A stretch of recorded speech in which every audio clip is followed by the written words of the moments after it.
કેન્દ્ર પ્રેરણા પ્રકાશન ટ્રસ્ટ રજૂ કરે છે શાંત સુધારસ વ્યાખ્યાન માળા વ્યાખ્યાન 43મું નવમી નિર્જરા ભાવના વ્યાખ્યાન 11મું પ્રવચનકાર પૂજ્ય મુનિરાજ શ્રી જીનચંદ્ર વિજયજી મહારાજ બંધુ ત્રિપુટી પ્રવચન સ્થળ તિરુપતિ જૈન દેરાસરનો પ્રવચન મંડપ તિરુપતિ એપાર્ટમેન્ટ મહાલક્ષ્મી મુંબઈ 26 પ્રવચન સમય તારીખ 22 સપ્ટેમ્બર 1987 ને મંગળવાર સવારે 9 વાગે.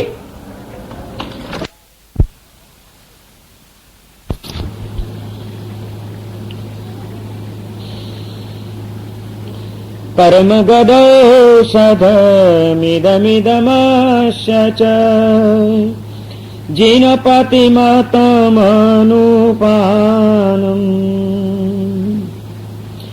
विनसमाचार सौख्यनिधानो सान्तसुधारसपानम्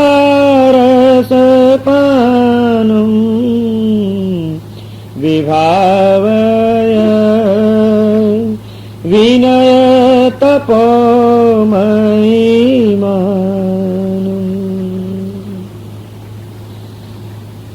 પરમ જ્ઞાની નવોપાધ્યાય વિનય વિજયજી મહારાજ શાંત સુધારસ ગ્રંથની 9મી નિર્જરા ભાવનામાં અજ્ઞાનના કારણે અને મન વચન કાયાની અશુભ પ્રવૃત્તિઓના કારણે આપણા જીવાત્માએ જે કંઈ પણ કર્મબંધનો કર્યા છે એ કર્મ પૂતગલોને ભોગવ્યા વિના પણ કેવી રીતે ખપાવી શકાય, આત્મા ઉપરથી ખંખેરી શકાય એવી નિર્જરા, સ્વેચ્છાએ નિર્જરા, સકામ નિર્જરા કેવી રીતે થઈ શકે એ માટે 12 પ્રકારની સાધના આપણને બતાડી રહ્યા છે. અને 12 પ્રકારની સાધનામાં 11મી સાધના છે ધ્યાન સાધના. 6 પ્રકારના બાહ્ય તપ દ્વારા સ્થૂળ ભૂમિકાનું નિર્માણ થાય છે. પહેલા 4 પ્રકારના અભ્યંતર તપ દ્વારા સૂક્ષ્મ ભૂમિકાનું નિર્માણ થાય છે અને ત્યાર પછી સિદ્ધિની 2 ભૂમિકાઓ આવે છે. બાહ્ય તપ દ્વારા સ્થૂળ ભૂમિકા છે. પ્રાયશ્ચિત્ત, વિનય, વૈયાવચ અને સ્વાધ્યાય 4 પ્રકાર દ્વારા સૂક્ષ્મ ભૂમિકા, આભ્યંતર તપના સર્વોચ્ચ શિખરને પામવા માટેની સૂક્ષ્મ ભૂમિકાનું એક નિર્માણ થાય છે. એ પણ એક સહયોગી સાધન છે.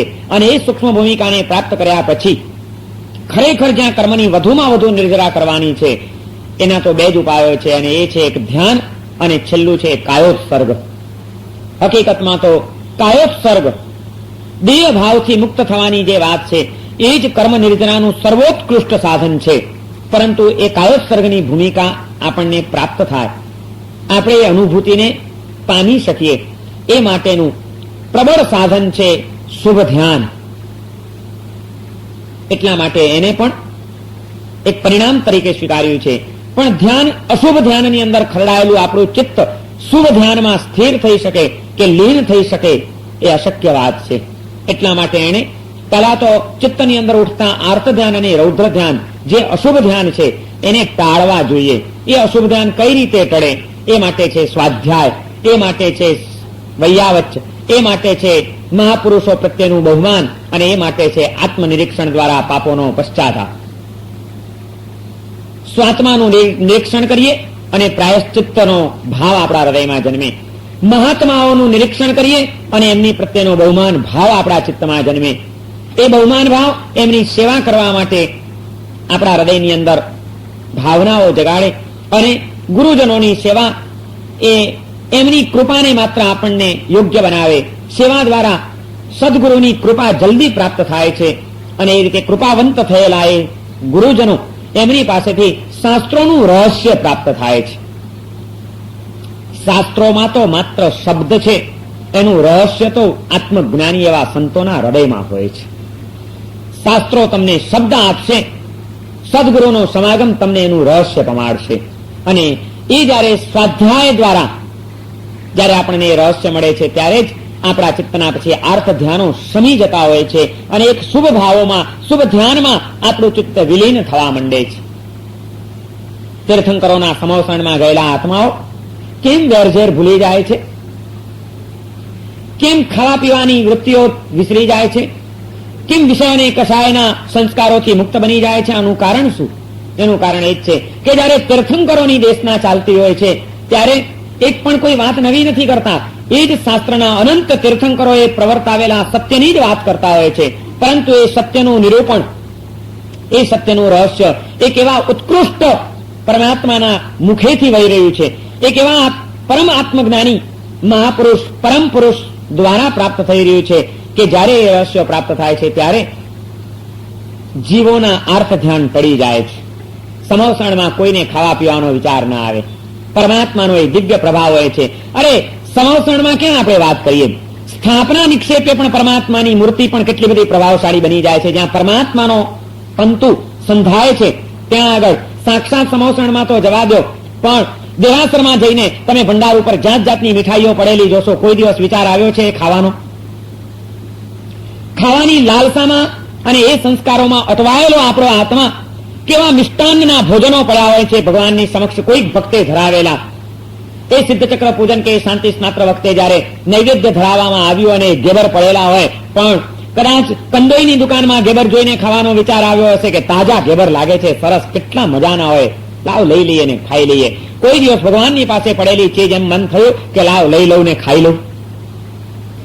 આ સંગ્રહને તોડી નાખવાની તાકાત પરમાત્માની એ દિવ્ય ચેતનાની અંદર પડેલી છે. એ દિવ્ય ચેતના જે મૂર્તિની અંદર અવતરિત થાય છે, એ મૂર્તિની અંદર પણ એ તાકાત આવે છે કે આપણા આ અર્થ ધ્યાનોને, આ ઈષ્ટ વસ્તુના સંયોગ માટેના વિચારોને, અનિષ્ટ વસ્તુના વિયોગ માટેની તડફનોને, આ બધાને ટાળી દેતું હોય છે. પરમાત્માનો એ દિવ્ય પ્રભાવ છે. પરમાત્માનો નહીં, એવા મહાન દિવ્ય આત્મજ્ઞાની જે સંતો હોય છે, એ સંતો માત્ર એક શબ્દ બોલે, એક વાક્ય બોલે અને જીવોના અંતર ભેદાઈ જાય એવું પણ બનતું હોય છે. અને એનો અર્થ એ છે કે જે આવા સાચા સંત પુરુષો હોય છે, સાચા સાધુ પુરુષો હોય છે, એમના દ્વારા જયારે શાસ્ત્રના રહસ્ય પ્રાપ્ત થાય છે, સાચો સ્વાધ્યાય આવે છે, ત્યારે અશુભ ધ્યાન ટળી જાય છે અને શુભ ધ્યાનની ભૂમિકાનું નિર્માણ થાય છે. નહીં તો 48 કલાક સુધી મહાવીરની દેશના ચાલે, 16 પ્રહરની, અને એ 16 પ્રહર સુધી એક ધારા બેઠા રહે લોકો. કોઈને ન ખાવાનું યાદ આવે, ન પીવાનું યાદ આવે. અરે એની શરીરની બીજી પ્રક્રિયાઓ પણ ત્યાં આગળ સ્થગિત થઈ જાય. આ પ્રભાવ કોનો? ખાવાનું પીવાનું બધું માણસ ભૂલી જતો હોય છે. પોતે એક નવા જ પ્રદેશની અંદર વિચરતો થઈ જાય છે. એવા એ દિવ્ય વાતાવરણની તાકાત આવા આત્મજ્ઞાની સંતોની સાધના દ્વારા નિર્માણ થતી હોય છે. જ્યારે માણસ બીજું બધું જ ભૂલી જાય અને કોઈક નવા જ પ્રવાહમાં પ્રવાહિત થઈ જાય છે. અશુભ ધ્યાનને ટાળવા માટે આ રીતે વૈયાવચ્ચ દ્વારા સ્વાધ્યાયની ભૂમિકા પ્રાપ્ત કરવી જોઈએ. તત્વજ્ઞાન જો સદગુરુના મુખેથી પ્રાપ્ત થાય, આત્મજ્ઞાની સંતો દ્વારા પ્રાપ્ત થાય, તો એ આપણા અશુભ ધ્યાનને ટાળવા માટે સમર્થ બની ગયા વિના રહે નહીં. અને અશુભ ધ્યાન ટળે તો શુભ ધ્યાન આપવાના સંયોગો ઉભા થાય છે. એવું અશુભ ધ્યાન ટાળીને જે શુભ ધ્યાન આપણે સિદ્ધ કરવાનું છે, એ શુભ ધ્યાન પણ બે રીતે સિદ્ધ થઈ શકે છે. તત્વચિંતન દ્વારા સિદ્ધ થઈ શકે છે અને આત્મરમણતા દ્વારા, સાધના દ્વારા પણ સિદ્ધ થઈ શકે છે. તત્વચિંતન માટેના 4 માર્ગો બતાડ્યા. પ્રભુની આજ્ઞાનો વિચાર, વિષય કસાયના નુકસાનોનો વિચાર, એના દ્વારા થતા કર્મબંધના વિપાકોનો વિચાર, અને પ્રભુએ જે વિશ્વ રચના માટેનું જે નિદર્શન આપણને કર્યું છે, વિશ્વની સંસ્થિતિ, વિશ્વના સંસ્થાનનો વિચાર, આજ્ઞા વિચય, વિપાક વિચય, અપાય વિચય અને સંસ્થાન વિચય, આ 4 પ્રકારનું ધર્મધ્યાન વિચારની ભૂમિકા ઉપર, ચિંતનની ભૂમિકા ઉપર આપણને એક ઠેકાણે કેન્દ્રિત કરીને નવા પ્રદેશમાં લઈ જાય છે. જ્યારે પિંડસ્થ ધ્યાન, પદસ્થ ધ્યાન, રૂપસ્થ ધ્યાન અને રૂપાતીત ધ્યાન એ આપણને સાધનાના માર્ગે, પ્રેક્ટિકલ સાધના દ્વારા આપણને આત્મરમણતામાં લઈ જાય છે. તત્વચિંતન દ્વારા પણ રમણતા આવે છે અને સાધના દ્વારા પણ આત્મનિષ્ઠા કેળવાય છે, આત્મરમણતાની ભૂમિકા પ્રાપ્ત થાય છે. અને એ માટે આ 4 પ્રકારના ધ્યાન બતાડ્યા કે પિંડસ્થ ધ્યાન. પિંડસ્થ ધ્યાન એટલે કે શરીરની અંદર રહેલા તત્વોનું અને શરીરની અંદર ચાલતી પ્રક્રિયાઓનું ધ્યાન કરવાનું, એટલે કે એની ઉપર આપણે આપણા મનને કેન્દ્રિત કરીને વિક્ષિપ્ત એવા આપણા મનને આપણે સ્થિર કરવાનું છે. આપણું મન અત્યારે સતત ભટકી રહ્યું છે, ચારે બાજુ વિક્ષિપ્ત છે અને ડોળાયેલું છે. એવા આ વિક્ષિપ્ત મનને આપણે કોઈ પણ એક પ્રક્રિયાની ઉપર, કોઈ પણ આપણા શરીરમાં ચાલતી એક સંવેદનાઓની ઉપર જ્યારે આપણે કેન્દ્રિત કરીએ છીએ ત્યારે આપણે આપણી વિક્ષિપ્તતાને અને રાગદ્વેષની વૃત્તિઓને ઉપશાંત કરીએ છીએ અને માટે ત્યાં આગળ કર્મની નિર્જરા છે. એવા એ પિંડસ્થ ધ્યાનના અનેક પ્રકારોમાં ગઈકાલે આપણે કેટલીક વાતો વિચારી. વિપશ્યના ધ્યાન સાધના એ જેમ એક પિંડસ્થ ધ્યાનનો પ્રકાર છે, પરંતુ પિંડસ્થ ધ્યાન એટલે માત્ર વિપશ્યના નથી. ઘણા એવી પણ ગેરસમજ કરે છે કે જે બૌદ્ધ પરંપરામાં સચવાયેલી સાધના વિપશ્યના છે એ જ જૈન દર્શનની અંદર પિંડસ્થ ધ્યાન છે. ના, પિંડસ્થ ધ્યાન એ જ વિપશ્યના નથી અને વિપશ્યના એ જ પિંડસ્થ ધ્યાન નથી, પરંતુ પિંડસ્થ ધ્યાનનો એક પ્રકાર વિપશ્યના છે. પરંતુ વિપશ્યના સિવાય પણ પિંડસ્થ ધ્યાનની અનેક પદ્ધતિઓ જૈન દર્શનની અંદર અને અન્ય પરંપરાઓમાં પણ જળવાયેલી છે. જેમ વિપશ્યના એક શરીરના સંચાલનો, શરીરની સંવેદનાઓને કેન્દ્રિત કરીને થતી સાધના છે, એમ જે કુંડલીની શક્તિની સાધના છે, ષટચક્રોની જે સાધના છે, હેમચંદ્રાચાર્ય યોગ શાસ્ત્રની અંદર આપણા શરીરની અંદર 6 એવા કેન્દ્રો બતાડેલા છે કે જે કેન્દ્રો ઉપર જો આપણે ધ્યાન ધરવાનો પ્રયત્ન કરીએ, એની ઉપર જો આપણે આપણી ચેતનાને કેન્દ્રિત કરીએ તો પણ આપણી ચેતના વધુ ને વધુ સૂક્ષ્મ બનીને ઉર્ધ્વીકરણ પ્રાપ્ત કરતી જાય છે અને ઉર્ધ્વ બનેલી એ ચેતના સહસ્ત્રારની અંદર જ્યારે છેલ્લા સહસ્ત્રાર ચક્રમાં પહોંચે છે ત્યારે એને દિવ્ય એવા આત્મ સ્વરૂપનો અનુભવ થયા વિના રહેતો નથી. એમ આપણા જૈન જ્ઞાની પુરુષોએ, જૈનાચાર્યોએ પણ, હરિભદ્ર સુરીજી જેવા અને હેમચંદ્રાચાર્ય જેવા સર્વમાન્ય મહાપુરુષોએ પણ પિંડસ્થ ધ્યાનના પ્રકારમાં આ વસ્તુઓ બતાડેલી છે. ષટચક્રનું ધ્યાન અને એના દ્વારા કુંડલીની શક્તિનું જાગરણ એ પણ એક પિંડસ્થ ધ્યાનનો પ્રકાર કહી શકાય. અહીં આગળ આ જૈન દર્શનની વિશાળતાનું આપણને દર્શન થાય છે કે એને એક એક ધ્યાનમાં પણ કોઈ એક જ સાધનામાં ઇતિ કર્તવ્યતા નથી માની લીધી, પણ એના પણ ઊંડાણમાં જઈને એના અનેક પ્રકારોનું એવું ચિંતન કર્યું છે ને એવી પદ્ધતિઓ સાધનાની બતાડેલી છે કે એ જયારે આપણે સાધના કરીએ કે એની જયારે સાચી સમજણ મેળવીએ ત્યારે આપણને એમ થઈ જાય કે ખરેખર આ જ્ઞાની પુરુષો અને સર્વજ્ઞ પુરુષો કેટલા મહાન હશે અને એમની દ્રષ્ટિ કેટલી વિશાળ હશે. કોઈ પણ સત્યના પાસાને એમણે ક્યાંય અવગણ્યું નથી. એક ધ્યાનના વિષયમાં પણ જો ઊંડાણમાં જવું હોય તો કેટલા ઊંડાણમાં ગયા. શુભ ધ્યાન, અશુભ ધ્યાન, અશુભ ધ્યાનના પણ 2 પ્રકાર, આર્ત ધ્યાન અને રૌદ્ર ધ્યાન, એકના પાછા 4 પ્રકાર. આર્ત ધ્યાનના 4 પ્રકાર, રૌદ્ર ધ્યાનના 4 પ્રકાર, પાછા ધર્મ ધ્યાનના પણ શુભ ધ્યાનના પણ પાછા 2 પ્રકાર, ધર્મ ધ્યાન અને શુક્લ ધ્યાન. પાછા એ ધર્મ ધ્યાનના પણ પાછા 2 પ્રકાર, ચિંતનાત્મક ધર્મ ધ્યાન ને સાધનાત્મક ધર્મ ધ્યાન. એ ચિંતનાત્મક ધર્મ ધ્યાનના પાછા 4 પ્રકાર, આજ્ઞા વિચય વિગેરે, અને સાધનાત્મક ધર્મ ધ્યાનના પાછા 4 પ્રકાર, પિંડસ્થ ધ્યાન વિગેરે. એ વળી પાછા પિંડસ્થ ધ્યાનના પાછા અવાંતર અનેક પ્રકારો, જેમાં શ્વાસોશ્વાસ દ્વારા કરાતું પિંડસ્થ ધ્યાન, શરીરની સંવેદનાઓ ઉપર કેન્દ્રિત કરીને કરાતું ધ્યાન એ પિંડસ્થ ધ્યાન, ષટચક્રોના ધ્યાન દ્વારા કેળવાતું પિંડસ્થ ધ્યાન. પિંડસ્થ ધ્યાનના પણ કેટલા બધા પ્રકારો, કેટલી સૂક્ષ્મતામાં એ મહાપુરુષોની દ્રષ્ટિ ગયેલી હશે અને સાધનાના કેવા કેવા અનુભવોમાંથી એ પસાર થયા હશે. કારણ કે આ બધી વસ્તુઓ એવી છે કે માત્ર ચોપડીઓ વાંચવાથી મળી શકતી નથી કે માત્ર કોઈક બોલી દઈને આપણે સ્વીકારી લઈએ એનાથી પતતું નથી. આ સાધનાનું સાચું ઊંડાણ ભર્યું વિવેચન એ સાધનાની અનુભૂતિઓ વિના પ્રાપ્ત થઈ શકતું નથી. અને જયારે હેમચંદ્રાચાર્ય જેવા મહાપુરુષોએ આ આપણને નિદર્શન કરાવ્યો છે ત્યારે આપણે ચોક્કસ એવી શ્રદ્ધાથી માન્યતા કેળવી શકીએ કે એ મહાપુરુષોનો આ માત્ર બુદ્ધિનો કોઈ વિલાસ નહોતો, પણ સાધનાનો આ એક વિકાસ હતો. બુદ્ધિનો વિલાસ ઘણે ઠેકાણે જોવા મળશે, પણ ચેતનાનો વિકાસ બહુ ઓછી જગ્યાએ જોવા મળે છે. વિલાસમાં ને વિકાસમાં ફરક છે. અને બુદ્ધિનો વિલાસ ઘણીવાર માણસને રવાડે ચડાવતો હોય છે, અશુદ્ધિ અને અશાંતિઓના વંટોળ પેદા કરતો હોય છે, જ્યારે ચેતનાનો વિકાસ એ માણસને શાંત બનાવતો હોય છે અને શુદ્ધિ અને પવિત્રતાનું નિર્માણ કરતો હોય છે. બુદ્ધિનો વિલાસ રવાડે ચડાવે, ચેતનાનો વિકાસ માર્ગે લાવે. બુદ્ધિનો વિલાસ અશાંતિ અને અશુદ્ધિના વંટોળ જન્માવે, ચેતનાનો વિકાસ એવા ઉભા થયેલા વંટોળોને પણ સમાવી દેવાની શક્તિ ધરાવે. સાધનાની આ તાકાત છે. અને એવી સાધના જ્યારે કોઈક આત્મા પ્રાપ્ત કરે છે ત્યારે એને જે દિવ્યતાના અનુભવો થાય છે, એ જે એક નવા જ પ્રદેશની અંદર વિહરતો થાય છે, ત્યારે સત્ય એને સાચા અર્થમાં ઉપલબ્ધ થાય છે. અને એવા સત્યની અનુભૂતિઓ કરીને આપણા જ્ઞાની પુરુષોએ આ આપણને એનું દર્શન કરાવ્યું છે કે તમારે ખરેખર તમારી ચેતનાનો વિકાસ કરવો હોય તો તમારે તમારી ચિંતનની ધારા બદલવી પડશે અને જીવનના પ્રવાહને નવો વળાંક આપવો પડશે. એક બાજુ આપણી વિચારધારા બદલાય અને બીજી બાજુ આપણી જીવનધારા જો સાધનાના માર્ગે વળી જાય તો આજે પણ આ વિશ્વની અંદર કશું જ અશક્ય નથી. માત્ર જરૂર છે આપણા પ્રબળ પુરુષાર્થની અને આપણી સાચી સમજણની. પિંડસ્થ ધ્યાન એ પણ એક એવું વિશાળ ધ્યાન છે કે એમાં જેટલા આપણે ઊંડા ઉતરીએ એટલું ઓછું છે. અને છેવટે તો એમ કહેવું પડે કે વાણીનો વિષય નથી, અનુભૂતિનો વિષય છે. સાધના કરો, આગળનું પગથિયું દેખાશે. ચાલવા માંડો, ત્યાં આગળ શું આવશે, ખાડો આવશે કે ટેકરો આવશે, એની ચર્ચાઓ કર્યા કરશું તો કંઈ નહીં વળે. તમે ચાલો, ચાલતા જશો, જેમ જેમ આગળ વધશો એમ આગળનો 3-3 ફૂટનો માર્ગ તમને દેખાડવાનો જ છે.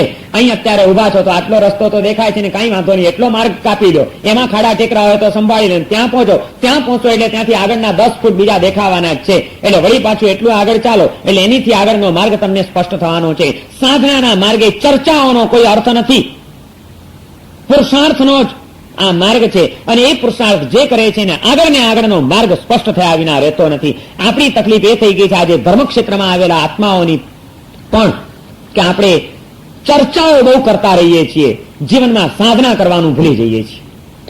આનું આમ કેમ ને, આનું આમ કેમ ને, આ સાધનામાં શું ફરક ને, આ સાધનામાં શું ફરક. ઠીક છે, બૌદ્ધિક સ્પષ્ટતા માટે એ પણ અપેક્ષા એ જરૂરી છે, ત્યાં સુધી કરીએ. પણ આખી જિંદગી ચર્ચાઓમાં જ કાઢ્યા કરવી અને શુષ્ક જ્ઞાની થઈને જીવનના વર્ષો બરબાદ કરવા, એનો તો કોઈ અર્થ નથી. મનબંધ ચર્ચાઓ કર્યા કરો, તનબંધ, પણ કણ જેટલી પણ જો સાધના ન કરવી હોય તો એવી ચર્ચાઓનો અને એવી જ્ઞાનની વાતોનો પણ કોઈ જાજો અર્થ રહેતો નથી. એ માત્ર આપણા હૃદયની અંદર એક શુષ્કતા ઉભી કરે છે ને એવી શુષ્ક જ્ઞાનની વાતો અહંકારી બનાવ્યા વિના રહેતી નથી. આપણે પરિણામે અહંકારી બની જઈએ છીએ.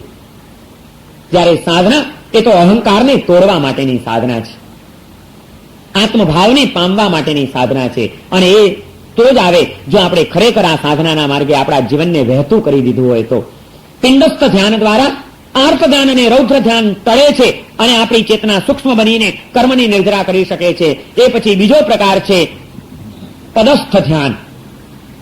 જેમ શરીર દ્વારા પણ આપણે ઉપર ઉઠી શકીએ છીએ એમ બીજું સ્થૂળ અવલંબન છે.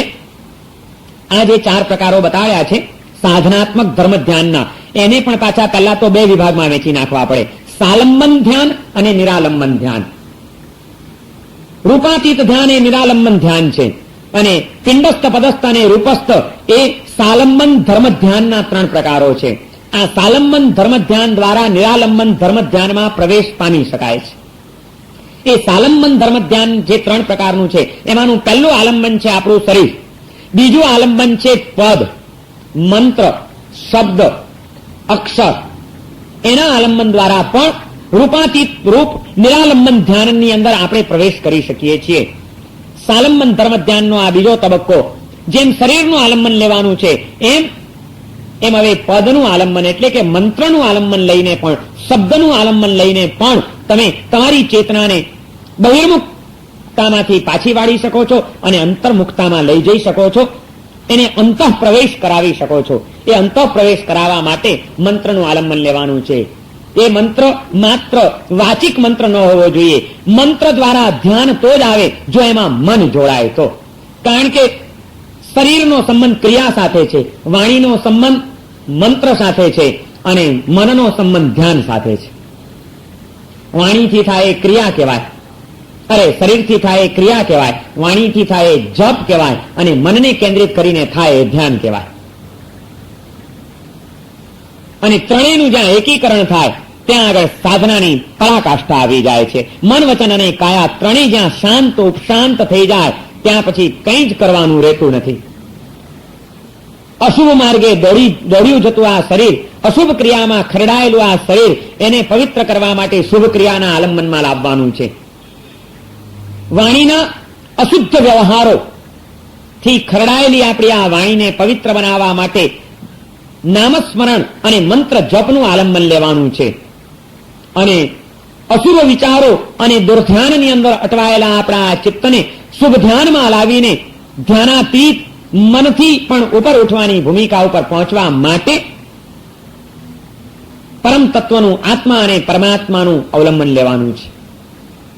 અને એ રીતે આ પદસ્થ ધ્યાન, એ પદસ્થ ધ્યાન એ તો જ પદસ્થ ધ્યાન થાય. નમો રીંગણ નમો સિદ્ધાણ નમો આર્યણ માળા ગણી જવી એ ધ્યાનથી એ કદાચ નામસ્મરણ થઈ શકે, એ કદાચ વાચિક જપ કહેવાઈ શકે, પરંતુ એ જપ ધ્યાન તો બને કે જે આપણે જપ કરીએ છીએ, જે મંત્ર વાક્ય આપણે બોલીએ છીએ એની અંદર આપણી ચેતના એકાગ્ર બની જાય અને લીન બની જાય.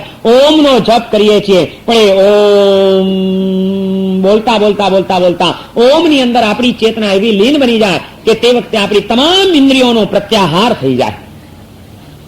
બહિર્મુખ આપણી ઇન્દ્રિયો અંતર્મુખ બની જાય અને અંતર્મુખ બનેલી એ આપણી ઇન્દ્રિયો દ્વારા આપણે સ્વ સ્વરૂપમાં લીન થવાની એક ભૂમિકા ઉપર આવી શકીએ. દેહ ભાવને આપણે ભૂલી શકીએ. કાયોત્સર્ગ એના દ્વારા જો સિદ્ધ થઈ શકે તો એ પદસ્થ ધ્યાન કાયોત્સર્ગના છેલ્લા 12મા શિખરને પહોંચવા માટેનું પગથિયું બની જાય. આપણી સાધનાનું 12મું શિખર છે કાયોત્સર્ગ. એ માટેનું એને પહેલાનું સ્ટેપ છે આ ધ્યાન. એ ધ્યાન અનેક રીતે જે થઈ શકે છે એમાં પિંડસ્થ ધ્યાન દ્વારા પણ દેહ ભાવને ભૂલી શકાય છે, દેહથી પર થઈ શકાય છે. એમ પદસ્થ ધ્યાન દ્વારા પણ આપણે આપણા દેહ ભાવને ભૂલી જઈએ એવી સિદ્ધિ શક્ય છે.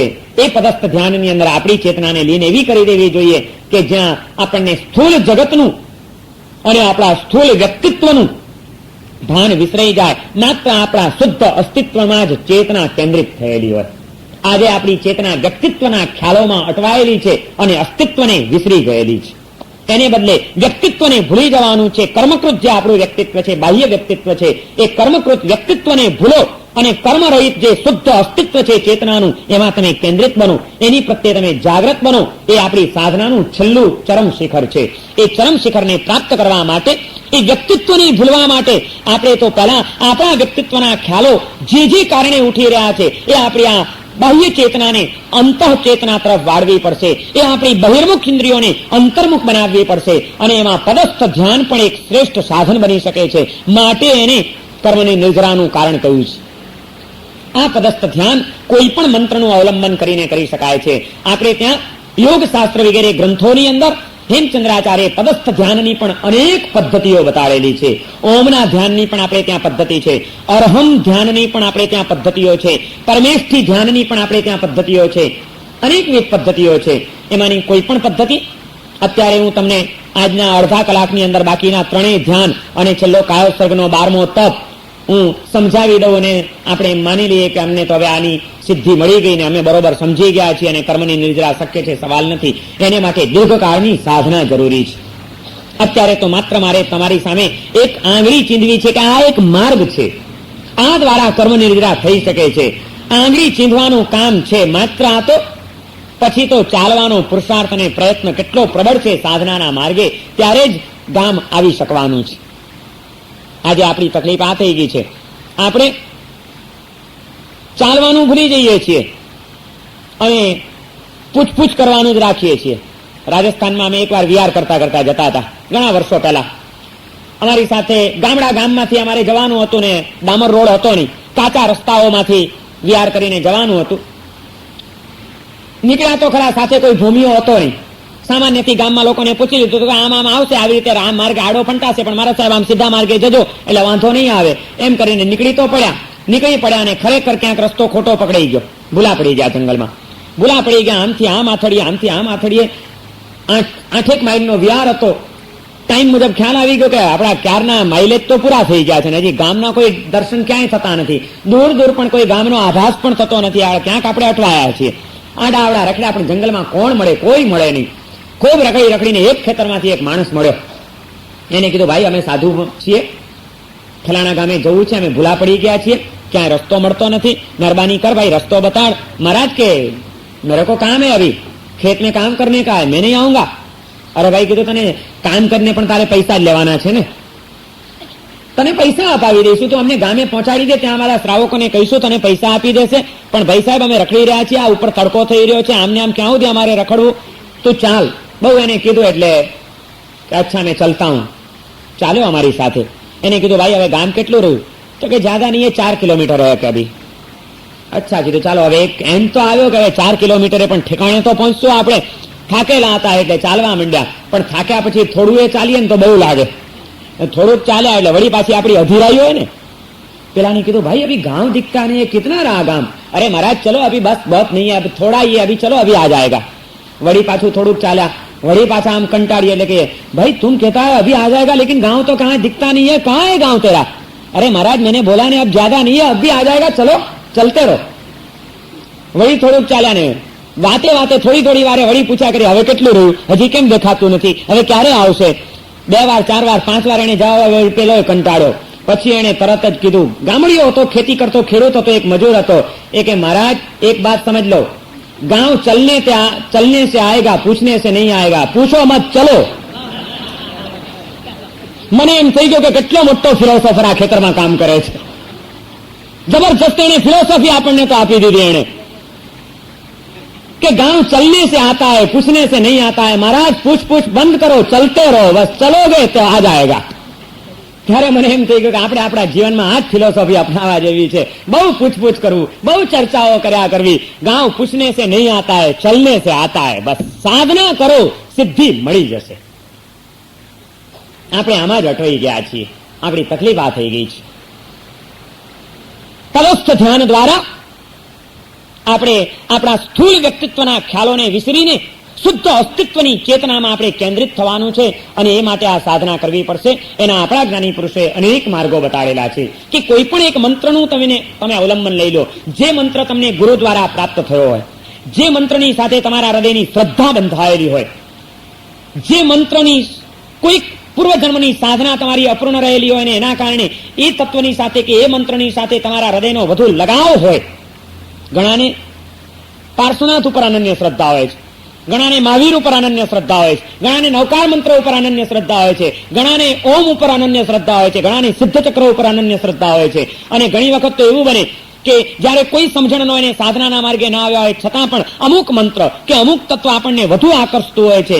એવું કંઈક ફલિત કરે કે કદાચ પૂર્વજન્મની કોઈક એ તત્વની આપણી સાધના ખંડિત થઈ ગયેલી હશે, અપૂર્ણ રહેલી હશે અને માટે એ સંસ્કાર આજે આપણને ફરીથી ત્યાં આગળ ખેંચી રહ્યો છે. તો જે સાધના માર્ગનું થોડું ઘણું પણ આપણે ખેડાણ કર્યું હોય અને જેની પ્રત્યે સહજ રીતે આપણું આકર્ષણ થતું હોય, સહજ રીતે આપણા હૃદયમાં જેની પ્રત્યે શ્રદ્ધા કેળવાતી હોય, એ મંત્રને ગુરુગમ દ્વારા સ્વીકારી લેવો જોઈએ. અને એ મંત્રની સાધના જેમ જપ દ્વારા કરાય છે એમ એની ધ્યાન દ્વારા પણ સાધના કરવી જોઈએ. પછી ભલે ને એક જ અક્ષરનો ઓમ હોય કે 2.5 અક્ષરનો અરહમ હોય કે 7 અક્ષરનો નમો અરિયંતાણમ હોય, ગમે તે હોય, મંત્ર કયો છે મહત્વનું નથી. મંત્રનો અર્થ જ એ છે મનનાત ત્રાયતે ઇતિ મંત્ર. સંસ્કૃતમાં મંત્રની વ્યાખ્યા આપી છે. જેનું મનન કરવાથી, જેનું ચિંતન કરવાથી, જેનું ધ્યાન ધરવાથી એ આપણું રક્ષણ કરે, આપણા આત્મભાવનું રક્ષણ કરે, આપણી બહિર્મુખ ચેતનાને અંતર્મુખ બનાવી દે, એનું નામ મંત્ર. મનનાત ત્રાયતે, ત્રાણ એટલે રક્ષણ. જેનું મનન કરવાથી આપણું રક્ષણ થાય, આપણું ત્રાણ થાય, એનું નામ મંત્ર. મનનો જે લય કરી આપે એનું નામ મનન. મનનાત ત્રાયતે, મનન કરવાથી રક્ષણ થાય. પણ મનન કોનું નામ? આપણે આ ચીજનું મનન કર્યું એ કેમ કહેવાય? મનન એટલે શું કોઈ દિવસ વિચાર્યું છે? મનન શબ્દ તો ગુજરાતી શબ્દ પણ છે આજે. હવે મનન ને ચિંતન ને આ તો ગુજરાતીમાં વપરાય છે, પણ મનન એટલે શું? શું મનન એટલે? ગણપતભાઈને પૂછીએ, સાહિત્યકારોને. મનન એટલે શું? જેનું ચિંતન કરતા કરતા મન ન રહે. મન ન, તમે જો ન અક્ષર 2 વખત છે, મન અને ન એટલે મન ન. જેમાં મન ન રહે એવી જે સાધના એ મનન. શબ્દની પણ વ્યુત્પત્તિઓ આપણે ક્યાં વિચારીએ છીએ? મનન શબ્દ જેમ આપણને કહે છે કે મનન, સાચું મનન થયું ક્યારે કહેવાય? કે જે ચિંતન કરતા કરતા મન ન રહે, મનથી જે ઉપર ઉઠાવી દે, મનનો જે લય કરી આપે, મન ચિંતન દ્વારા જે મનને શાંત કરીને ધ્યાનની સિદ્ધિ પમાડી આપે, એનું નામ મનન. આવું મનન જો કરીએ મંત્રનું, એટલે કે જે મંત્ર સાધના કરતા કરતા મનો લય થઈ જાય, એ મંત્ર આપણું રક્ષણ કર્યા વિના રહેતો નથી. મનનાત ત્રાયતે ઇતિ મંત્ર. મનન કરવાથી જે આપણું રક્ષણ કરે તે મંત્ર કહેવાય. કારણ કે એ મનન આપણા મનનો લય કરાવી આપે છે, મનથી ઉપર ઉઠાવી દે છે, મનોતીત દશાની અંદર આપણને લઈ જાય છે. અને જ્યાં મનનો નાશ થઈ ગયો ત્યાં પછી કર્મનો કોઈ બંધ રહેતો નથી. નિર્જરા સહજ બની જાય છે અને કર્મના બંધથી રહિત થયા અને કર્મની નિર્જરા કરતા થયા એટલે આત્મ સ્વરૂપની, સ્વ સ્વરૂપની અનુભૂતિ અને પ્રકટીકરણ થયા વિના રહેશે નહીં. સમજ્યા છીએ ખરા કે મંત્ર કોને કહેવાય? મંત્ર ખરેખર મંત્ર ક્યારે બને એ માટે એ મંત્રની સાધના કેવી રીતે થવી જોઈએ, અને આ જો સમજણ હોય તો આજની આપણી મંત્ર સાધનાઓ આવી કંગાળ સાધનાઓ ન હોઈ શકે. જેમ આજના આપણા કાયોત્સર્ગ સાચા કૌશગ નથી, કૌશક કેવી રીતે કરાય એની પણ આપણને જેમ સમજણ નથી, એમ મંત્ર જપ કેવી રીતે કરાય એની પણ આપણી પાસે સમજણ નથી.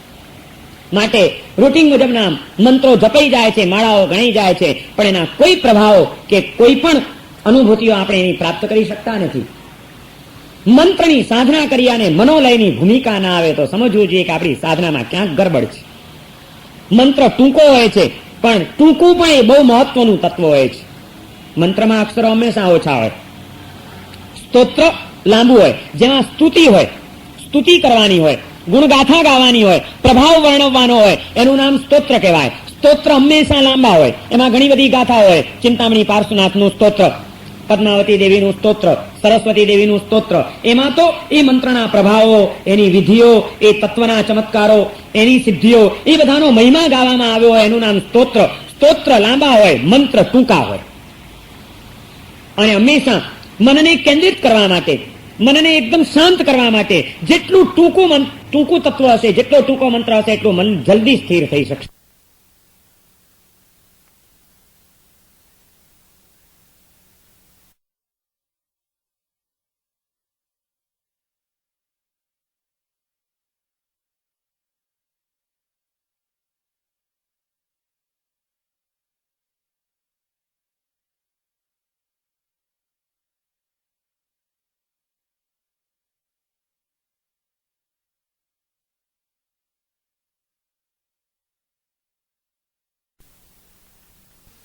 અને એટલા માટે મંત્રની પસંદગી પણ સમજણપૂર્વક થવી જોઈએ, સદગુરુના માર્ગદર્શન પૂર્વક થવી જોઈએ. એની સાધનાની પદ્ધતિ સાચી ગુરુજનો ગુરુગમ દ્વારા પ્રાપ્ત કરવી જોઈએ. અને પછી જો એ મંત્ર દ્વારા પણ જો સાધના કરવામાં આવે તો એ મંત્ર પણ છેવટે ધ્યાનમાં લઈ ગયા વિના રહેતા નથી. અને એ રીતે જયારે પદસ્થ ધ્યાનની અંદર આપણે પ્રવેશ કરીએ કોઈ પણ મંત્રનું અવલંબન લઈને, ત્યારે એ મંત્ર એનો સાધનાનો પ્રારંભ થાય છે જપ દ્વારા, પણ એ સાધનાનું પૂર્ણ વિરામ આવે છે લય દ્વારા, મનોલય દ્વારા. માત્ર હવે આપણી ચેતના એ તત્વની અંદર એટલી બધી કેન્દ્રિત થઈ જાય અને એવો લયનો એક અનુભવ થાય કે જે વખતે જોપ છૂટી ગયો હોય, આપણી કાયા સ્થિર હોય, આપણી વાણી મૌન હોય, આપણું મન લીન હોય અને આપણે એ તત્વના ધ્યાનમાં સમગ્ર વિશ્વનું ભાન ભૂલી ગયા હોઈએ, ત્યારે ધ્યાન પદસ્થ ધ્યાન બની ગયું કહેવાય. એ પદસ્થ ધ્યાનને આ રીતે બંધ આંખે, શરૂઆતમાં ખુલ્લી આંખેથી ધ્યાન શરૂ કરીને પછી બંધ આંખે ધ્યાન કરતા શીખવું જોઈએ. એ માટે આલંબન, આ સાલંબન ધ્યાન છે. પહેલા મંત્રનું પણ સાલંબન ધ્યાન, એમાં પણ સ્થૂલ સાલંબન ધ્યાન આ છે કે ખુલ્લી આંખે મંત્રનું ધ્યાન કરો. દાખલા તરીકે ઓમનું કરવું છે તો ઓમનું એક એવું સુંદર ચિત્ર હોવું જોઈએ કે જે સુંદર ચિત્ર તમારી સામે આમ હોય, એની સામે જ તમારી દ્રષ્ટિ મંડાઈ ગઈ. તમે એ ઓમની આકૃતિ ઉપર, ઓમ નામના એ મંત્રની ઉપર, અલબત્ત આને રૂપસ્થ ધ્યાનમાં પણ લઈ જઈ શકાય. ખુલ્લી આંખે કરાતું ધ્યાન એને પદસ્થ ધ્યાન પણ કહેવાય અને રૂપસ્થ ધ્યાન પણ કહેવાય. કારણ કે એની જે આકૃતિ છે એની ઉપર જો આપણે ધ્યાન કેન્દ્રિત કરીએ તો એ રૂપસ્થ ધ્યાનના પ્રકારમાં પણ આવી શકે. પણ માની લો કે ઓમ છે કે અરહમ છે, એનું ચિત્ર રાખીને એની ઉપર તમારી દ્રષ્ટિને કેન્દ્રિત કરીને બાકીની બધી ઇન્દ્રિયોનો પ્રત્યાહાર કરીને એના ધ્યાનમાં લીન થતા છેવટે હવે આંખો બંધ થઈ જાય અને બંધ આંખે એ ઓમનું આપણને દર્શન થાય. એ જાતની સાધનાનો અભ્યાસ તમે કેળવતા જાઓ. ઘડીકમાં ઓમ દેખાય ને ઘડીકમાં વળી પાછું ધ્યાન ચલિત થાય, વળી કંઈક બીજું દર્શન થવા માંડે, બીજા વિચારો આવવા માંડે, તરત જ વળી પાછું મનને પાછું વાળવું પડે, વળી પાછા આપણા એ ધ્યેયની અંદર આપણે આપણા મનને એકાગ્ર બનાવવું પડે. પણ જો એ સાધના એક સરખી ચાલતી રહે તો ધીમે ધીમે એવી ક્ષમતા આવી જાય છે કે જે પછી કદાચ ક્ષણો સુધી, મિનિટો સુધી, અંતર્મુહૂર્ત સુધી પણ એક જ વસ્તુના ધ્યાન ઉપર આપણું ચિત્ત કેન્દ્રિત થઈ ગયું હોય. એક અંતર્મુહૂર્ત સુધી પદસ્થ ધ્યાન કરી શકાય એમ શાસ્ત્રોમાં કીધું છે કે 48 મિનિટ સુધી એક પણ ક્ષણ તમારું ચિત્ત કોઈ પણ પદાર્થમાં ક્યાંય પણ બહાર ન જાય અને જે એક પદસ્થ ધ્યાનનું અવલંબન તમે સ્વીકાર્યું હોય એમાં જ તમે કેન્દ્રિત બની શકો, રહી શકો, એ શક્યતા છે. આજના કાળમાં પણ અંતર્મુહૂર્ત ધ્યાનની શક્યતા આપણા જ્ઞાની પુરુષોએ સ્વીકારેલી છે. અને અંતર્મુહૂર્ત એટલે 48 મિનિટ એટલે કે એક સામાયિક, તમારું એક સામાયિક પદસ્થ ધ્યાનનું બની જાય તો સમજી લેવાનું કે અઢળક કર્મની નિર્જરાઓ થઈ ગઈ. આ પદસ્થ ધ્યાન આ રીતે કરવાનું છે. એનો અભ્યાસ કરો. સામાયિક તો ઘણા બધા ભાગ્યશાળી ભાઈ બહેનો કરતા જ હશે, પણ હવે તમારી એક એક ધર્મ ક્રિયાઓને પણ તમે આ રીતે આભ્યંતર તપની અંદર વાળી દો. સામાયિક કરો, જરૂર કરો. સામાયિક છોડવાનું નથી કહેતો, સામાયિક ન કરવું એમ પણ નથી કહેતો. એ બહુ જરૂરી સાધના છે. સામાયિક એટલે એક મહાન સાધના છે, પણ એને સમજણપૂર્વક કરીને એ સામાયિકની અંદર કોઈ પિંડસ્થ ધ્યાનનો અભ્યાસ, કોઈ પદસ્થ ધ્યાનનો અભ્યાસ, કોઈ રૂપસ્થ ધ્યાનનો અભ્યાસ શરૂ કરી દો અને એ દ્વારા આપણી બહિર્મુખ ઇન્દ્રિયોને અંતર્મુખ વાળો, અસ્થિર મનને સ્થિર કરી દો, અપવિત્ર વૃત્તિઓને પવિત્રતામાં લાવવાનો પ્રયત્ન કરો અને પછી તમે જુઓ કેવો આનંદનો અનુભવ થાય છે, કેટલી ફ્રેશનેસ આવી જાય છે, તાજગીનો અનુભવ થશે. સામાયિક કરીને ઉઠો એટલે એકદમ આત્મા પ્રફુલ્લ હોય, પ્રસન્ન હોય, અદભુત આનંદનો અનુભવ થયો હોય. કારણ કે આટલી બધી ક્ષણો સુધી અનાદિ કાળની આપણી દુષ્ટ વૃત્તિઓથી આપણે મુક્ત બની ગયા. એ ઘર્ષણો, એ અથડામણો, એ અકળામણો, એ બધામાંથી આપણે જ્યારે બહાર નીકળીએ છીએ ત્યારે અથડામણ અને અકળામણ ટળી જાય તો કેટલી બધી પ્રસન્નતા અને પ્રફુલ્લિતતાનો આપણને અનુભવ થાય. અને એ સામાયિક એક એવું સામાયિક હોય કે જે સતત આપણને પાછી એ સામાયિકની સાધના કરવા માટે પ્રેરિત કરતું હોય. ક્યારે એમ જ પછી તો થાય કે સાચો આનંદ તો આજે સવારે આવ્યો તો, હા શું મસ્તી આવી ગઈ, ક્યારે ટાઈમ મળે ને પાછો એ સાધના કરવા બેસી જવું, એ સામાયિક કરવા બેસી જવું. સામાયિક પતાવવાનું ન થાય પછી કે ચાલો મારા સાહેબે બાધા આપી છે, સામાયિક પતાવી લઈએ, ટાઈમ છે તો. આજે આપણી સાધનાઓ પતાવવા માટે થવા માંડી. સામાયિક પતાવી લો, પૂજા પતાવી લો, ચાલો માળા ઘણી કાઢો પતાવી લો, બધું પતાવવાનું પતાવવાનું પતાવવાનું, બધું પતાવવાનું છે. કારણ કે આનંદ ક્યાંય નથી, કારણ કે એ સાધના સાચી રીતે કરતા આપણને આવડતી નથી. આલંબન સ્વીકારીને પણ આ પિંડસ્થ અને પદસ્થ ધ્યાનના અભ્યાસ કરવા બહુ જરૂરી છે. ઓમનું ધ્યાન સૌથી પહેલા એકદમ ટૂંકામાં ટૂંકો મંત્ર છે ઓમ, અને ઓમની અંદર આપણે ત્યાં પંચ પરમેષ્ઠીની સ્થાપના કરી છે. એટલે આપણે જયારે ઓમનું ધ્યાન ધરીએ છીએ ત્યારે આપણે પંચ પરમેષ્ઠી ભગવંતો, અનંતા હરિયંતો, અનંતા સિદ્ધો, આચાર્ય ભગવંતો, ઉપાધ્યાય ભગવંતો અને સાધુ મુનિરાજો, આ પંચ પરમેષ્ઠી ભગવંતોનું ધ્યાન ધરીએ છીએ. ઓમના ધ્યાનમાં ઓમમાં પંચ પરમેષ્ઠી સમાયેલા છે. એક જ અક્ષરમાં પાંચેની સ્થાપના છે. જે સંસ્કૃત થોડું ઘણું પણ સમજતા હશે એ તરત જ સમજી શકશે. અર્યંતનો અ સંધિ, સંસ્કૃતમાં સંધિ થાય. અર્યંતનો પહેલા અ આવે, પછી સિદ્ધનું વિશેષણ શાસ્ત્રીય નામ છે અશરીરી. આત્મા સિદ્ધ થયો ક્યારે કહેવાય? જ્યારે શરીરના બંધનથી ગાતી કર્મોનો નાશ થઈ જાય ત્યારે કેવળ જ્ઞાન થાય તીર્થંકરોને. પણ તીર્થંકર પણ સિદ્ધ થયા ક્યારે કહેવાય? જ્યારે એમનું નિર્વાણ થાય, એટલે કે દેહનું બંધન છૂટી જાય, એટલે કે અશરીરી બની જાય ત્યારે. તો અર્યંતનો અ પ્લસ સંધિ કરતા જાઓ, વત્તા અશરીરીનો અ વત્તા અ બરોબર આ, પછી આચાર્યનો આ વત્તા આ એટલે આ બરોબર, પછી ઉપાધ્યાયનો ઉ. તો સંસ્કૃત ભાષામાં આ વત્તા ઉ એની જો સંધિ કરો તો ઓ થાય, એટલે ઓ. અને પછી પાંચમો પરમેષ્ઠી છે સાધુ એટલે કે મુનિ, મુનિનો મ. તો ઓ વત્તા મ એટલે ઓમ. આ ઓમમાં પંચ પરમેષ્ઠીની સ્થાપના છે. ઘણા લોકોને એમ હોય છે કે હિન્દુઓમાં ઓમ છે, આપણા જૈનોમાં ઓમ ખરો? અરે જૈનોની દરેક ક્રિયાઓમાં ઓમ છે. તમે જુઓ, જે કોઈ પણ આપણા પણ અનુષ્ઠાનો આવે છે, સિદ્ધચક્ર પૂજન હશે, ઋષિમંડળ પૂજન હશે, ચિંતામણી પૂજન હશે, એના જે મંત્રો હશે એ દરેક ઠેકાણે ઓમથી મંત્રો શરૂ થતા હોય છે. કારણ કે પંચ પરમેષ્ઠીની શરણાગતિ વિના, પંચ પરમેષ્ઠીના ધ્યાન વિના કોઈ પણ સાધનાઓ સફળ બની શકતી નથી. આ વિશ્વના સર્વોત્કૃષ્ટ તત્વ જો કોઈ હોય તો તે આ પંચ પરમેષ્ઠી ભગવંતો છે. અને એ પંચ પરમેષ્ઠી ભગવંતો એમનાથી જ સાધનાનો પ્રારંભ થાય છે. અને એ રીતે ઓમ એ હિન્દુઓનો મંત્ર નથી, પરંતુ એ સર્વમાન્ય એક મંત્ર છે કે જેની અંદર જૈન પરંપરાના પંચ પરમેષ્ઠીની સ્થાપના કરવામાં આવી છે. અને એટલા માટે ભલે એક જ મંત્ર છે, પણ એમાં વિશ્વની સર્વ શક્તિઓ અને સર્વ ઉત્કૃષ્ટ તત્વો એમાં નિહિત થયેલા છે. એવા ઓમનું ધ્યાન આપણે કરીએ તો આપણે પંચ પરમેષ્ઠીનું ધ્યાન કરી રહ્યા છીએ, અને છતાં નાનકડો મંત્ર એક જ અક્ષર હોવાના કારણે આપણી ચેતના, આપણું મન એમાં જલ્દી સ્થિર બની શકે એમ છે. અને એ ઓમના પણ ધ્યાનની ઘણી બધી પદ્ધતિઓ છે. ઓમના બહારના વર્તુળોમાંથી આપણી ચેતનાને કેન્દ્રિત કરતા કરતા કરતા કરતા કરતા કરતા છેવટે માત્ર અંદરમાં લાવીને જ્યારે હૃદયની અંદર એકલા ઓમનું ધ્યાન, સ્ફટિક જેવા શ્વેત વર્ણના ઓમનું ધ્યાન આપણે કરીએ છીએ ત્યારે એ ધર્મ ધ્યાન આપણા શુક્લ ધ્યાનની ભૂમિકામાં લઈ જનારું બની જાય છે. બહાર મલિનતા છે, અંદરમાં પવિત્રતા છે. બહારમાં ડોળામણ છે, અંદરમાં સ્વસ્થતા છે. બહારમાં ચક્કરે ચડવાનું છે, અંદરમાં પહોંચ્યા પછી ચક્કરો ટળી જતા હોય છે. માટે હૃદય કમળની અંદર અનેક વર્તુળો, બહારના મલિન વર્તુળોમાંથી નીકળતા જેમ જેમ આપણી ચેતના શુદ્ધ બનતી જાય તેમ તેમ વિશુદ્ધ ધ્યાનની ભૂમિકા આવતી જાય. એ રીતે ધ્યાનનો અભ્યાસ કરવાનો છે. અને એ માટે આ અવલંબન માટે ઓમ ને આ રીતે પહેલા તો ખુલ્લી આંખે જોતા શીખવું જોઈએ ને એમાં મનને લીન કરતા શીખવું જોઈએ. તમારે કદાચ એ અવલંબન જોઈતું હોય એવું ચિત્ર તો અહીંયા આગળ મળી શકશે. આજે નહીં લાવ્યા હોય તો કાલે લઈ આવશે. એકદમ ડાર્ક કલર, બહાર પૂરો બ્લેક, એકદમ મલિનતા છે, જ્યાં સંપૂર્ણ બહિર્મુખતા છે, જ્યાં સંપૂર્ણ ઇન્દ્રિયોની અને દેહની ભૂમિકા ઉપર જીવન જીવવાનું છે, ત્યાં આગળ એકલી મલિનતા છે, ડાર્કનેસ છે.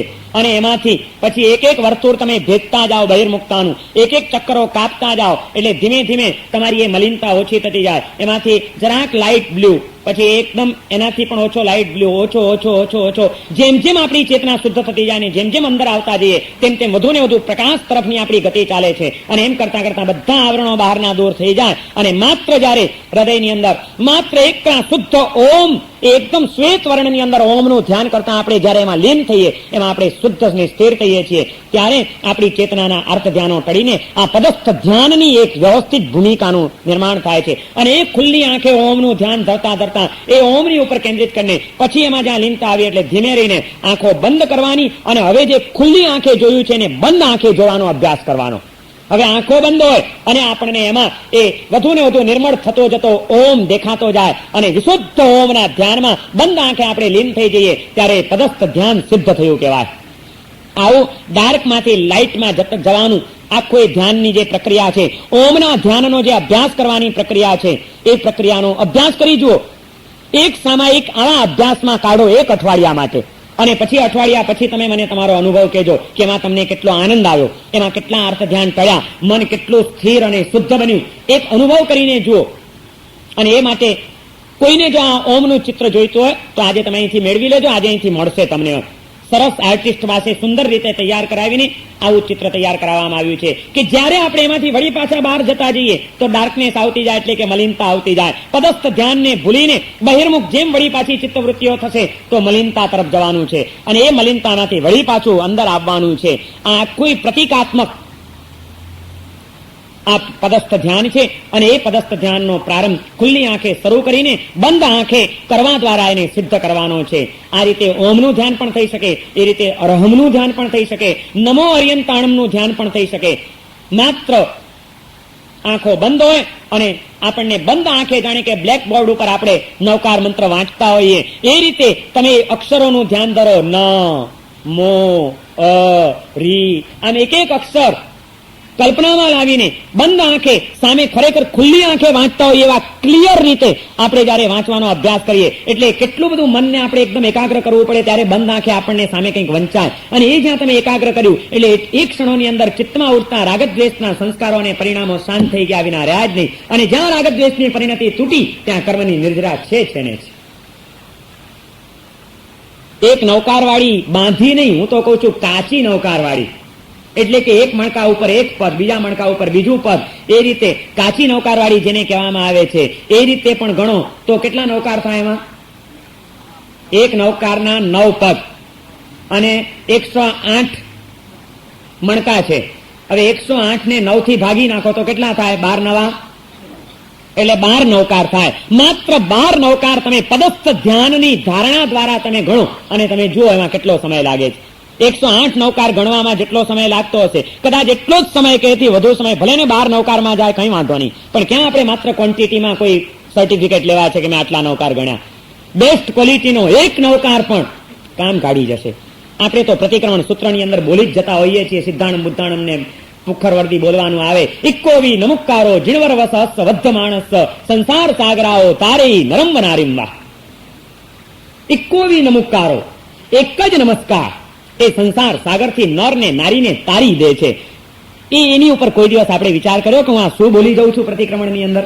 એક નમસ્કાર, એક જ વખતનો નમસ્કાર સંસાર સાગરથી તારી દે, એ કેવો નમસ્કાર? ક્વોન્ટિટીની વાત નથી, ક્વોલિટીની વાત છે. બેસ્ટ ક્વોલિટીનો એક નૌકાર પણ તમારા માટે તારક બની જશે. તો 12 નૌકાર જો ગણી લો તો તે સામાયિક કેવું અદભુત સામાયિક બની જાય. પણ એ 12 નૌકાર એટલે આ જ રીતે આંખો બંધ હોય અને પછી અને સીધે સીધું કદાચ ન કરી શકતા હો તો પેલા ચોકથી મોટા અક્ષરે લખી નાખો બ્લેકબોર્ડ ઉપર, અને પછી ખુલ્લી આંખે પેલા તો નવકાર વાંચતા શીખો. અને એમ કરતા કરતા આંખો બંધ કરીને વળી પાછું હવે ન મો પ્રેક્ટિસ થશે એટલે ફટાફટ દેખાવા માંડશે. આંખ બંધ કરી નથી ને સામે અક્ષર દેખાયા નથી. જેની પ્રેક્ટિસ હોય છે એવું બંધ આંખે ઘણું બધું આપણે જોતા જોઈએ છીએ, ઘણું બધું આપણને દેખાતું જ હોય છે. તો આ દેખવાનો આપણે પ્રયત્ન કેમ ન કરી શકીએ? સાધના જરૂરી છે, સિદ્ધિ મુશ્કેલ નથી. પદસ્થ ધ્યાનનો આ એક પ્રકાર છે. ચાહે તમે નવકાર મંત્ર લ્યો, ચાહે અરહમ પદ લ્યો, ચાહે ઓમ લ્યો, પણ એ પદસ્થ ધ્યાનની અંદર ચેતનાને કેન્દ્રિત કરીને એના દ્વારા કર્મની નિદ્રા કરી શકાય છે. જેમ પદસ્થ ધ્યાન આંખ દ્વારા કરવાનું છે, એમ પદસ્થ ધ્યાનનો બીજો એક પ્રકાર છે શ્રોત્રેન્દ્રિય દ્વારા પણ થઈ શકે છે. તે દિવસે શુક્રવારે આ એક પોઈન્ટ રહી ગયો હતો, ગઈકાલે જ મને વિચાર કરતા કરતા યાદ આવ્યું. મેં કીધું જો પદસ્થ ધ્યાન આમ થઈ શકે તો આમ પણ કેમ ન થઈ શકે? પદસ્થ પદમાં રહેલું આપણું ધ્યાન, એનું નામ પદસ્થ ધ્યાન. પિંડમાં રહેલું ધ્યાન તે પિંડસ્થ. એમ જે મંત્ર કે જે શબ્દ છે, જે પદ છે, એ પદમાં જયારે આપણું ધ્યાન લીન થાય તો એનું નામ પદસ્થ ધ્યાન. એ જો ખુલ્લી આંખે અને બંધ આંખે થઈ શકે છે તો એ પદસ્થ ધ્યાન શ્રોત્રેન્દ્રિય દ્વારા પણ થઈ શકે છે, સાંભળવા દ્વારા. દાખલા તરીકે કોઈ માણસ મરવા પડ્યો છે, ત્યારે એને તમે નવકાર મંત્ર સંભળાવો છો, નમો હરિયંતાણમ, નમો હરિયંતાણમ, નમો હરિયંતાણમ. કેવી રીતે સંભળાવો મરવા પડ્યો હોય ત્યારે? જયારે પૂરું સાંભળતો ન હોય, અડધો ભાનમાં હોય, અડધો બેભાન હોય, ત્યારે છે કે ના કાન આગળ મોઢું લઈ જઈને માણસ એને નવકાર મંત્ર સંભળાવે છે, નમો હરિયંતાણમ, નમો હરિયંતાણમ. એમ આપણે જ સાંભળવાનું છે. જ્યારે તમે જપ કરવા માટે બેસો ત્યારે જપનો જે પહેલો પ્રકાર છે ભાષ્ય જપ, એ ભાષ્ય જપ દ્વારા આપણે આ પદસ્થ ધ્યાનનો અભ્યાસ કરવાનો. ભાષ્ય જપનો પ્રકાર એ છે કે બોલીને જપ કરવો. શાંત એકાંત સ્થળની અંદર બેઠા હો અને જપ ચાલુ થાય, નમો હરિયંતાણમ, નમો સિદ્ધાણમ. અને તે વખતે આપણે બોલવામાં તો કઈ ઉપયોગની જરૂર નથી, એટલો બધો નવકાર ઘૂંટાઈ ગયો છે કે ભર ઊંઘમાં પણ બોલવું હોય તો આપણે બોલી શકીએ, એટલો બધો ઘૂંટાઈ ગયો છે. એટલે બોલવા માટે ઉપયોગની જરૂર નથી. પણ તમે નવકાર બોલો છો, નમો હરિયંતાણમ, આપણે જ બોલવાનું અને આપણે જ સાંભળવાનું. આપણો ઉપયોગ, આપણું ધ્યાન આપણા મોઢામાંથી નીકળતા એ મંત્રો ઉપર, એ શબ્દ ઉપર આપણે કેન્દ્રિત કરવાનું. અને જાણી કે આપણે બીમારીમાં મરવા પડ્યા છીએ પથારીમાં, અને કોક આપણને નવકાર સંભળાવી રહ્યું છે, અને નવકારનો મહિમા એટલો હૈયામાં વસેલો છે કે સંકલ્પ હતો કે મરતા મરતા નવકારના ધ્યાનમાં જ મરવું છે. અને આજે મારી ગણવાની તો શક્તિ અને ભૂમિકા નથી, પણ મારું કોઈક સ્વજન મને નવકાર સંભળાવી રહ્યું છે, એનો એક પણ અક્ષર ધ્યાન બહાર ન જાય, એવી રીતે જાણે કે તમે મરવા પડ્યા છો અને કોક તમને નવકાર સંભળાવી રહ્યું છે અને એનો એક પણ અક્ષર ધ્યાન બહાર જવા દેવો નથી. એ રીતે તમે જ બોલો અને તમે જ સાંભળો અને એમાં તમારી ચેતનાને કેન્દ્રિત કરો, તો એ પણ એક શ્રોત્રેન્દ્રિય દ્વારા થતું પદસ્થ ધ્યાન કદાચ બની જશે. નમો હરિયંતાણમ આપણે બોલીએ છીએ ને જાણે આપણને બીજું કોક સંભળાવે છે, એવી રીતે આપણે એને સાંભળવાનું છે. સાંભળવામાં ધ્યાનને લીન કરો. જુઓ, કોઈ વિચારો નહીં આવે. જાપ કરતા કરતા વિચારો કેમ આવે છે કે જાપ એવો રટાઈ ગયો છે કે એને માટે ઉપયોગની જરૂર નથી. ગમે ત્યાં ધ્યાન રાખીને પણ નમરીંદાણ બોલી શકીએ છીએ. એટલે હવે તો એમાં જો ધ્યાનને લીન કરવું હોય તો બોલવા કરતા સાંભળવામાં મને કોક સંભળાવે છે ને મારે એનો એક પણ અક્ષર જવા દેવો નથી. બહુ મહત્વની ખાનગી ક્યારેક કોઈક વાત કરવા માટે બેઠા હો, બહુ જરૂરી વાત હોય, એકદમ મહત્વની વાત, જેમાં તમને જબરજસ્ત નુકસાન થવાની શક્યતા હોય કાં તો જબરજસ્ત લાભ થવાની શક્યતા હોય, એવી કોઈક અંગત વાત, તો કોઈક તમારો અંગત હિતૈષી તમને કહે કે ભાઈ આપણે બે જણા એકલા બેસીને કરવી છે, જલ્દી આવો, હું તમને સંભળાવી દઉં. અને એમાં તમે કોઈક એકાંત જગ્યાએ જાઓ ને પેલો જયારે એકદમ ધીરે તમારા કાનમાં વાત કરતો હોય ત્યારે કેવી રીતે સાંભળો એ વાતને? કેટલી એકાગ્રતા હોય. ત્યારે ક્યાંય બીજે ધ્યાન જાય ખરું? એને એ જે વાત કરે છે એમાંની એક પણ વાત ક્યાંય ધ્યાન બહાર ન ચાલી જાય, ક્યાંય છટકી ન જાય, એ માટે કેટલા દત્તચિત્તો. એમ સાવધાન બની જાઓ કે બહુ જબરજસ્ત મારા આત્માના હિતની એક વાત હવે અંદરની મારી ચેતનામાંથી આવી રહી છે. નમો હરિયંતાણમ એક પણ અક્ષર જવા નથી દેવો. પદસ્થ ધ્યાન સિદ્ધ કરવાના આ બધા માર્ગો છે. અને એ રીતે જો આપણે આપણી ચેતનાને કેન્દ્રિત કરીએ તો આપણે કદાચ આગળ વધી શકીએ. પદસ્થ ધ્યાન પછી ત્રીજા નંબરનું ધ્યાન આવે છે રૂપસ્થ ધ્યાન. જેમ પિંડનું અવલંબન લઈને, જેમ પદનું અવલંબન લઈને આપણે આપણી ચેતનાને સૂક્ષ્મ અને અસ્તિત્વની અંદર લીન કરવાની છે, એમ રૂપનું અવલંબન લઈને, રૂપ એટલે કોઈ પણ રૂપી પદાર્થ, એમાં મૂર્તિ આવી જાય પરમાત્માની. જે મૂર્તિ આપણને બહુ પ્રભાવિત કરતી હોય, જેની પ્રત્યે આપણને ખૂબ બહુમાન હોય, જે આપણા હૃદયને આકર્ષતી હોય, એવી કોઈક મૂર્તિ, એ મૂર્તિનું અવલંબન લઈને પહેલા ખુલ્લી આંખે અને ખુલ્લી આંખે મૂર્તિ જોતા જોતા જોતા જોતા જોતા એમાં એવા લીન થવાનું. પહેલા મૂર્તિ દેખાય, પછી એ આપણી ચેતનાનીમાં લીન થતી જાય, એટલે મૂર્તિનું ધ્યાન ધરતા ધરતા આખી મૂર્તિમાંથી હવે માત્ર એનો ચહેરો દેખાય. પછી ચહેરો દેખતા દેખતા લીન થતા થતા થતા થતા માત્ર એની કરુણા નીતરતી બે આંખો દેખાય, અને એ આંખોની સાથે આપણી આંખો પરોવાઈ ગયેલી હોય, એવું ધ્યાન સિદ્ધ થઈ ગયું હોય કે જેની કોઈ હદ નહીં. અને એમ કરતા કરતા હવે ધીમે ધીમે આંખો પણ એવું ત્રાટક કર્યું. આ ત્રાટક એ રૂપસ્થ ધ્યાનનો એક પ્રકાર છે, મૂર્તિનું ત્રાટક.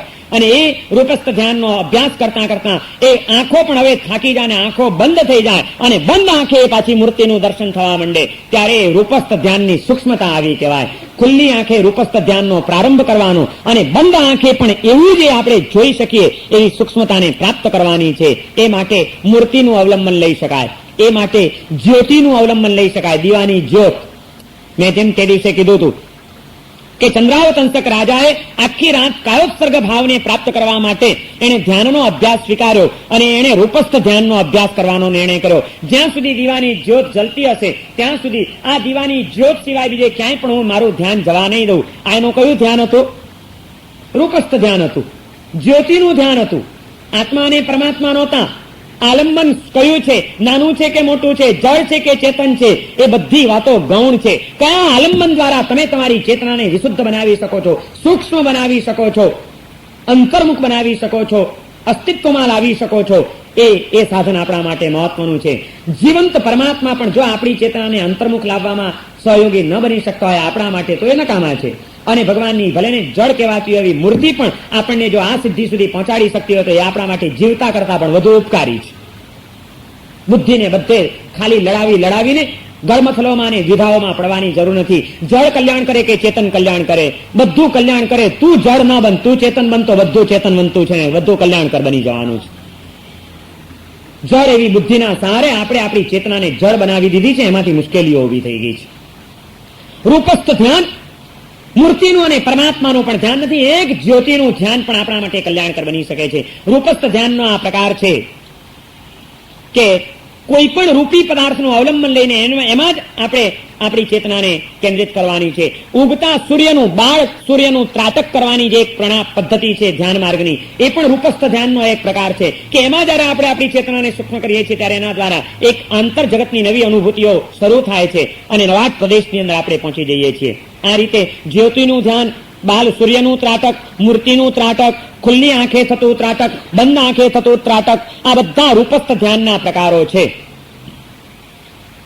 અનાહત નાદનું શ્રવણ, ઓમનું ધ્યાન, ખુલ્લી આંખે ધ્યાન, બંધ આંખે ધ્યાન, ચક્ષુ ઇન્દ્રિય દ્વારા ધ્યાન, શ્રોત્રેન્દ્રિય દ્વારા ધ્યાન, એ બધા પદસ્થ ધ્યાનના પ્રકારો છે. છેવટે તો આ બધા સાલંબન ધ્યાન પણ સ્થૂળ હોય છે અને એમાંથી સૂક્ષ્મમાં જવું જોઈએ. પિંડમાંથી પિંડ રહિતપણાનો અનુભવ કરવાનો છે, શબ્દમાંથી નિશબ્દપણાની અનુભૂતિ કરવાની છે, રૂપમાંથી રૂપાતીત અવસ્થાને પ્રાપ્ત કરવાની છે, મૂર્તમાંથી અમૂર્તમાં જવું, શબ્દમાંથી નિશબ્દમાં જવું, પિંડમાંથી આ ચૈતન્યમાં જવું. એ માટે આ બધા અવલંબનો છે. અને એ રીતે પિંડસ્થ ધ્યાન, પદસ્થ ધ્યાન અને રૂપસ્થ ધ્યાન, આ ત્રણેયનું અવલંબન લઈને જ્યારે આપણી ચેતના આગળ વધે છે ત્યારે પછી ચોથો પ્રકાર છે રૂપાતીત ધ્યાન.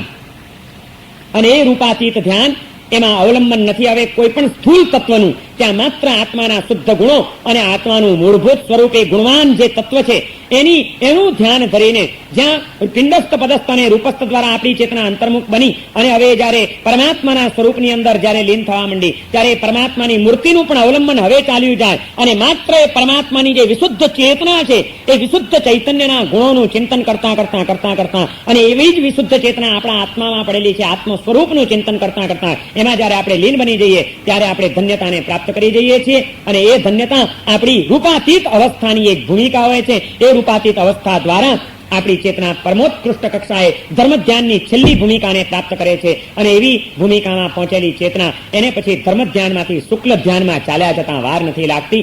શુક્લ ધ્યાન એ જયારે આત્મા શ્રેણી માંડે છે વિકાસની ત્યારે આવતું એક પરમ ઉચ્ચ ધ્યાન છે. અને એવું શુક્લ ધ્યાન એક એવો અનુભૂતિનો વિષય છે. અલબત્ત એને પણ થોડોક બુદ્ધિથી સમજાવવાનો જ્ઞાની પુરુષોએ પ્રયત્ન કર્યો છે, પણ અત્યારે આપણે આપણી એમાં બુદ્ધિ લગાડવી નથી, અનધિકાર ચેષ્ટા કરવી નહીં કોઈ દિવસ.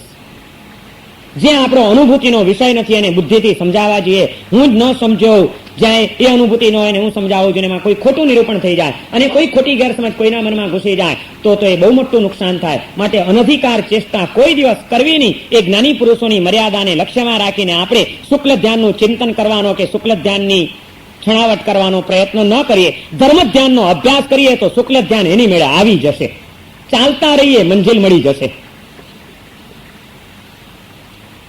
પિંડસ્થ ધ્યાન, પદસ્થ ધ્યાન, રૂપસ્થ ધ્યાન અને રૂપાતીત ધ્યાન, આ 4 ધ્યાન દ્વારા શુક્લ ધ્યાનની પ્રાપ્તિ થાય છે અને શુક્લ ધ્યાનમાં આત્મા પહોંચે છે. ત્યારે દેહમાં હોવા છતાં દેહ ભાવ એનો ભૂલાઈ જાય છે. દેહાતીત અવસ્થાને પ્રાપ્ત કરી જાય છે. એટલું જ નહીં પણ છેવટે દેહનું સ્થૂળ બંધન પણ એનું છૂટી જાય છે. શુક્લ ધ્યાનની છેલ્લી અવસ્થામાં એ નિર્વાણની અવસ્થા છે, મોક્ષની અવસ્થા છે. તે વખતે દેહનું બંધન સદાને માટે છૂટી જાય છે અને આત્મા એના જીવનની ચરમ સાધનાની સિદ્ધિ પ્રાપ્ત કરી જાય છે. એવી સાધનાને સિદ્ધ કરે છે ત્યારે કર્મથી રહિત બનેલો એ આત્મા પરમાત્મા ભાવને પામી જાય છે. અનાદિકાળથી કર્મના બંધનમાં બંધાયેલો આપણો આત્મા આ રીતે કર્મથી રહિત થવાની ભૂમિકાઓને પ્રાપ્ત કરે, એના પગથિયાઓ ચડતો જાય અને પરમાત્મા ભાવનું પ્રકટીકરણ આપણા સૌનું થાય એવી શુભકામના સાથે નિર્જરા ભાવનાનું આ ચિંતન, 12 પ્રકારના આભ્યંતર તપોનું આ વિવેચન આજે આપણે અહીં પૂર્ણ કરીએ છીએ અને એ રીતે આ 9મી ભાવના આજે પૂર્ણ થાય છે. આવતીકાલથી 10મી ભાવનાનું આપણે વિવેચન શરૂ કરીશું. સર્વમંગળ મંગલ્યમ સર્વ કલ્યાણ કારણમ પ્રધાનમ સર્વધર્માણામ જૈનમ જયતિ શાસનમ.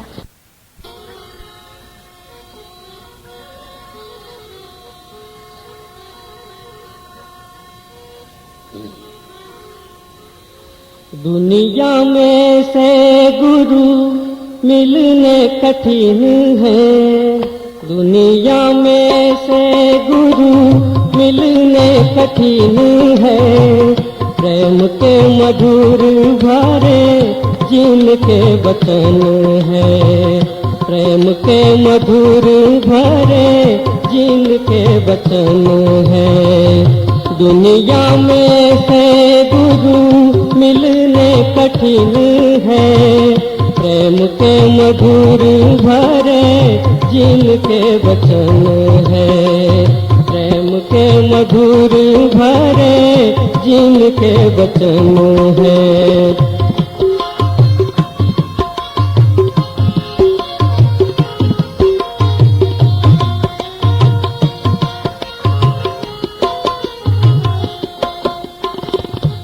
हिंसा से दूर रहते मिथ्या कभी ना कहते, हिंसा से दूर रह के मिथ्या कभी ना कहते, शुद्ध आचरण की खातिर सभी कष्ट हंस कर सहते, शुद्ध आचरण की खातिर सभी कष्ट हंस कर सहते, प्रभु के भजन में ही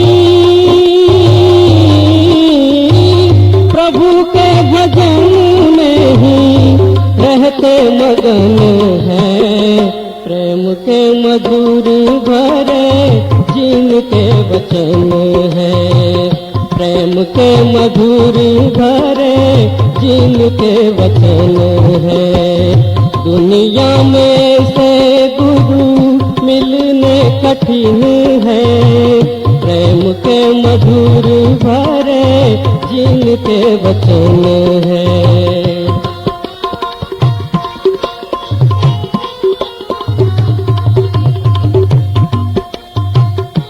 चाहे प्रशंसा कोई मान बढ़ाई करे, कोई बुराई करे, चाहे बेवफाई करे, कोई बुराई करे, चाहे बेवफाई करे, सुख दुख दोनों में ही, सुख दुख दोनों में ही रहते एक मन है, प्रेम के मधुर भरे जिनके वचन है, प्रेम के मधुर भरे जिनके वचन है, दुनिया में से गुरु मिलने कठिन है, दुनिया में से गुरु मिलने कठिन है, प्रेम के मधुर भरे जिनके वचन है।